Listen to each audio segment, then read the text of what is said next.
Today we're here at the Sun Studio recording studio in the teeming rain in Memphis, Tennessee.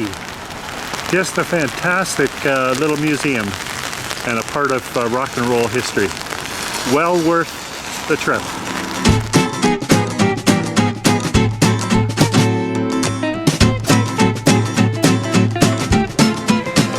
So today's find is in the Sun Studio, where all the original old-time rock and rollers started. Elvis Presley, Jerry Lee Lewis, Roy Orbison, Johnny Cash, they all did records here.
And Sam put those up. You can see they're the same in the picture behind the guys, which I think is pretty cool. And the ceiling, that was made for acoustics. They built it like that on purpose for the sound. So, okay, so I'm going to start from where I left singing it. And Scotty and Bill were starting to pack up. But once he sang, they took their instruments out again and kind of just started playing along with them pretty slightly. That's all. Sam, he barged through this exact door right over here, came in and kind of just started yelling at him and just said, "Elvis, is that you? You know, you've been holding back for me for this entire year, coming in and singing really slow souvenir sessions, and you have something like this in you?" He said, "Keep doing that. Just do that louder and crazier. That's what I've been looking for." And so Sam actually recorded That's All Right in about 2 takes after he yelled at Elvis. So apparently Elvis just needed a good yelling at. So Sam took the recording, and he brought it to this man, who not this man, he wishes, I'm sure, but the man behind him. You don't have to go anywhere. You guys know him now. That's Dewey Phillips. And we have one of those first broadcasts of Dewey broadcasting That's All Right to see if the kids were going to like it. So it's before Elvis was signed or anything like that. So I'm going to play it. And before I play that, I do tell everybody, Dewey is a very country-sounding person, so there is a chance you might not understand one word he says the entire time. He also kind of moans when he plays the song in the middle of it, so when you hear that, it's supposed to happen. You're not hearing things or anything, so you'll see what I'm talking about. So this is it, one of the first times that Elvis was played on the radio. Oh, yes, sir, good people, so Phillips. Let's bring the hottest cotton picking thing in the country. Red hot blue coming through WHBQ and Hotel Chisco on the magazine floor. Is it right, dear? That's right. Party call Sam, Pudney. I got to call Sam, dear. Ah, Pete Picker. Hey, come on there, Ern. Good to see you, Ern. How you on, buddy? Very good, Pudney. More like it. All right, it's okay. Nervous, Snoop? All right. Just go on down and get your wheelbarrow load of mad dogs. Run them through the front door and tell them Phillips sent you for red, hot, and blue. I got a new song we're going to play here. We're going to cut loose this new song. I mean, that'll flat.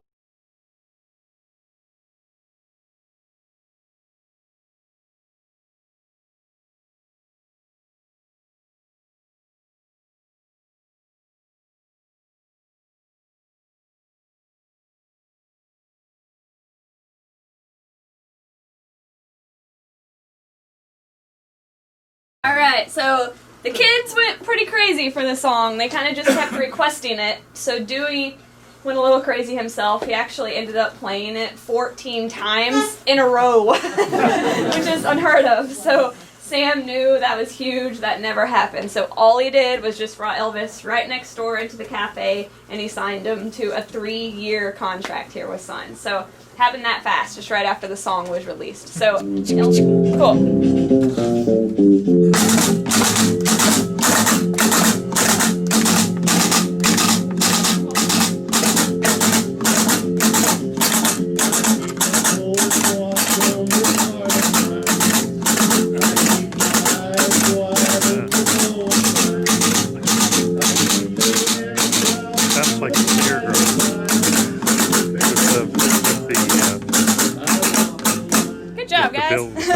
In there. I know you all want to go home. He didn't have a drummer, so that's what he used. Okay, cool. So now I'm gonna, but he had to keep it a secret because Elvis is on RCA. He is not allowed to record him at all. He would get into huge trouble with it. So he did. He kept this a secret all the way up until Elvis's death.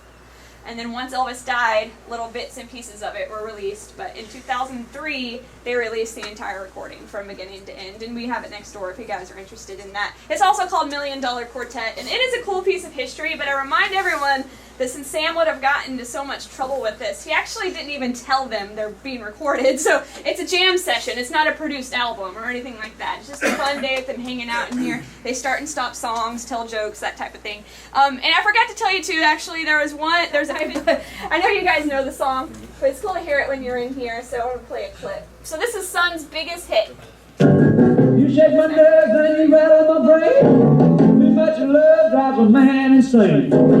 You broke my will, a poor free. Goodness gracious, great balls of fire. But that song was recorded in 42 takes, so it was a little different that time. The studio was active from 50 to 59. The lease ran out, they never used it again until 85. And all the main guys are back in 85 to do an LP. And Johnny Cash on the left, Roy Orbison next, Carl Perkins, and Jerry Lee Lewis, and the producers.